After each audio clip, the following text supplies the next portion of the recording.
Tax की history. बचपन में मैथ्स, टीनेज में अकाउंट्स, और जब से नौकरी धंधे शुरू हुए तब से ये कमबख्त टैक्स। भगवान जाने इस हिसाब किताब से पीछा कब छूटेगा। शायद कभी नहीं। तो क्या इसका मतलब ये हुआ कि हम हमेशा ही ऐसे ही परेशान होते रहेंगे? क्योंकि टैक्स तो आपको हर साल देना ही पड़ेगा। ऐसे में शायद कोई सीए या प्रोफेशनल अकाउंटिंग सर्विस वाला आपकी कोई मदद कर सके। पहले मुझे लगता था कि टैक्स का जो आइडिया है ये जरूर अंग्रेजों की कारस्तानी है। ऐसे खुराफाती आइडियाज उन्हीं के दिमाग में ज्यादा आते थे। पर बाद में जब मैंने टैक्स को समझना शुरू किया तो समझ में आया कि यह खुराफाती नहीं बल्कि बहुत ही करामाती आइडिया है। और ऐसी करामात के लिए जो इंटेलिजेंट दिमाग चाहिए वो अंग्रेजों के बस की बात नहीं है। फिर जब मैंने ढूंढा तो पता चला कि टैक्स सिस्टम को तो हमारे प्राचीन ग्रंथों में ही इतना अच्छे से समझाया गया है कि अगर हम सिर्फ वही पढ़ लें तो उसी से हम इस इतनी मुश्किल चीज को समझकर अपनी जिंदगी को बेहद आसान बना सकते हैं। एक्चुअली टैक्स को समझने के लिए हमारा इसके इतिहास को समझना बहुत जरूरी है। इसके लिए सबसे पहले हम डेमोक्रेसी और मोनार्की में फेमस इनकम और उसके तरीकों की चर्चा करेंगे। इनकम ना केवल किसी इंसान और किसी ग्रुप के लिए जरूरी है बल्कि राजा जमींदार के लिए भी उतनी ही जरूरी है। प्राचीन काल में इंसान की जरूरतें पूरी हो जाती थी, लेकिन राज्य की जरूरतें पूरी करने के लिए एक अच्छे खासे ऑर्गेनाइज्ड सिस्टम की जरूरत थी, जिससे एक रेगुलर कमाई आती रहे। लेकिन आज के जमाने में हर देश और राज्य अपने यहां किए जाने वाले डेवलपमेंट को लेकर इतने एक्टिव है, जिस वजह से उनके लिए इसकी इंपॉर्टेंस और बढ़ जाती है। प्राचीन काल में इंटरनल और आउटर डिफेंस के लिए राज्य को लोगों की जरूरत रहती थी। जगह जगह कोर्ट कचहरियां चाहिए होती थी। सुरक्षा के लिए किले, आम लोगों के लिए कुआं, बावड़ी, सराय, बिजनेस के लिए सड़कें बनवाना, ये सब जिम्मेदारी राजा की होती थी। प्राइवेट हॉस्पिटल और डॉक्टर्स तो उस टाइम पर होते नहीं थे, इसलिए बाढ़, बीमारी और महामारी फैलने पर जनता के इलाज और हेल्थ की जिम्मेदारी भी राज्य की ही होती थी। सबसे बड़ा जो डर था वो होता था दूसरे राज्यों के आक्रमण का, जिसके लिए बहुत जरूरी होता था कि अपनी ताकत को इकट्ठा और मजबूत रखें।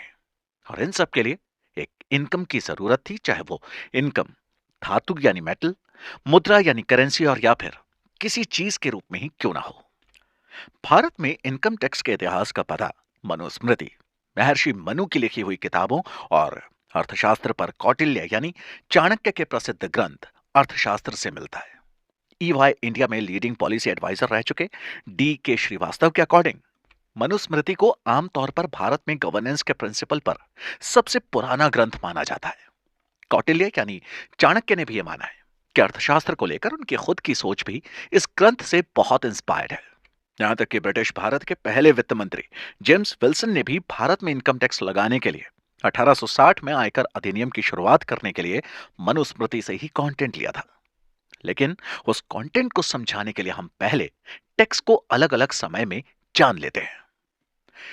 प्राचीन भारत यानी एंशियंट इंडिया, एक पेपर जो उन्होंने मनु और कौटिल्य के टैक्सेशन के विचारों पर लिखा था।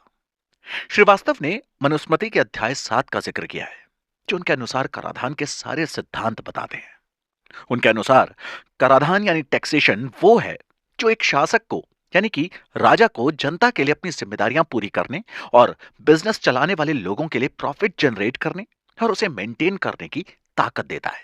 जो पहले से ही है उसकी सुरक्षा को मद्देनजर रखते हुए और जो बढ़ाना है उसको ध्यान में रखकर एक शासक को बिजनेस करने वालों पर टैक्स लगाना चाहिए। मध्यकालीन भारत यानी मिडिवल इंडिया, प्राचीन काल की तरह मध्यकालीन भारत में विभिन्न रियासतों का बोलबाला था, जिनमें से कुछ दिल्ली के प्रमुख राजवंशों के प्रति वफादार नहीं थे। इस काल में, इस टाइम पीरियड में, तीन अलग अलग टाइम पर टैक्स का यह सिस्टम कैसे डेवलप हुआ, आइए सबसे पहले आपको वो बताते हैं। पहला, सल्तनत रूल।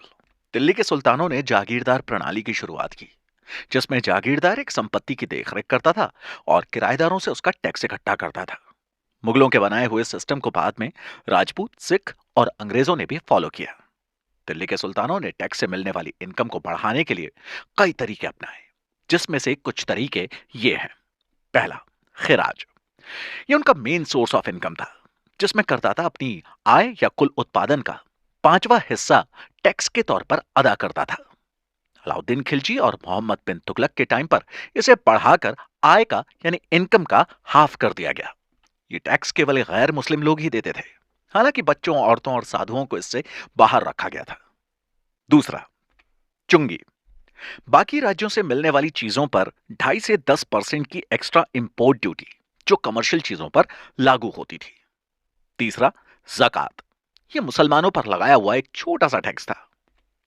सल्तनत काल के बाद आता है मुगल रूल, यानी कि मुगल काल। 1566 तक अपने शासनकाल के पहले डेकेड में सम्राट अकबर ने शेरशाह की वही फसल दर रखी जिसकी प्राइस लिस्ट में एक सिंगल प्राइस होती थी। अगले 14 सालों में कई टैक्स कलेक्शन सिस्टम्स के साथ एक्सपेरिमेंट करने के बाद अकबर ने 1580 में जब्ती सिस्टम शुरू किया, जिसमें पिछले 10 साल में पैदा हुई अलग अलग फसलों और उनकी एवरेज प्राइस की कैलकुलेशन करके एवरेज पैदावार का 1/3 यानी कि 1/3 पार्ट राज्य को दे दिया जाता था। अकबर ने टैक्स असेसमेंट के कई और भी प्रोसेस फॉलो किए, जिसमें फसल, अनाज या बुवाई के बाद खुद को साझा करना शामिल था।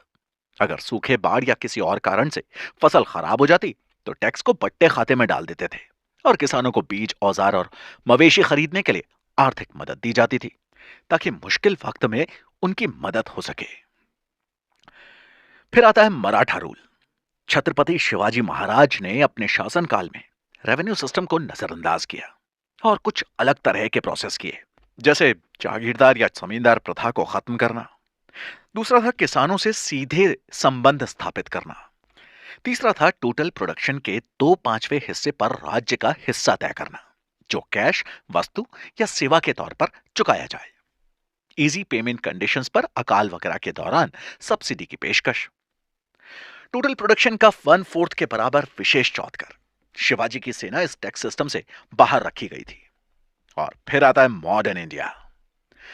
मॉडर्न आयकर सिस्टम यानी कि मॉडर्न इनकम टैक्स सिस्टम 1860 में अंग्रेजों ने स्टार्ट किया। और इस सिस्टम के बारे में एक इंटरेस्टिंग फैक्ट यह है कि एक भारतीय विद्रोही ने उन्हें यह सिस्टम लाने के लिए मजबूर किया। 1857 के सैनिक विद्रोह ने ब्रिटिश हुकूमत को गहरी फाइनेंशियल मुश्किलों में ला खड़ा किया और खजाने को भरने के लिए उन्होंने वन टैक्स कलेक्शन सिस्टम लाने का डिसीजन लिया। लिहाजा उस टाइम के फाइनेंस मिनिस्टर जेम्स विल्सन फरवरी 1860 में पहला इनकम टैक्स लॉ लेकर आए, जो तब से भारत के टैक्स सिस्टम का बेस मॉडल रहा है। जैसा कि मनु के समय में था, वैसा ही आज भी है। इनकम टैक्स गवर्नमेंट की एक्टिविटीज के लिए रेवेन्यू जनरेट करने और भारत के रेजिडेंट्स को फंडामेंटल फैसिलिटीज अवेलेबल करवाने के लिए कमाई का एक मुख्य जरिया बना हुआ है। इसमें कोई दो राय नहीं कि टैक्स कलेक्शन का यह सिस्टम इतने सालों में बहुत सुधर गया है। पहले जहां राजा के आदेश पर हर इंसान टैक्स चुकाने के लिए मजबूर था, वहीं अब फाइनेंशियल कैपेबल इंसान को ही यह टैक्स चुकाना होता है। इसलिए कानूनन सारे बिजनेसों और व्यक्तियों को इनकम टैक्स रिटर्न भरना भी जरूरी होता है, ताकि सरकार यह डिसाइड कर सके कि किससे टैक्स वसूलना बाकी है और किसे टैक्स की रकम वापस की जानी चाहिए। टैक्स से रिलेटेड मनु ने जो भी कहा था वो आज भी उतना ही सच है। अगर आपके पास टैक्सेबल इनकम है तो सरकार आपसे टैक्स लेने का हक रखती है। मगर यह तो सिर्फ शुरुआत है। टैक्स के बारे में अगर डिटेल में जानना चाहते हैं तो सुनते रहिए।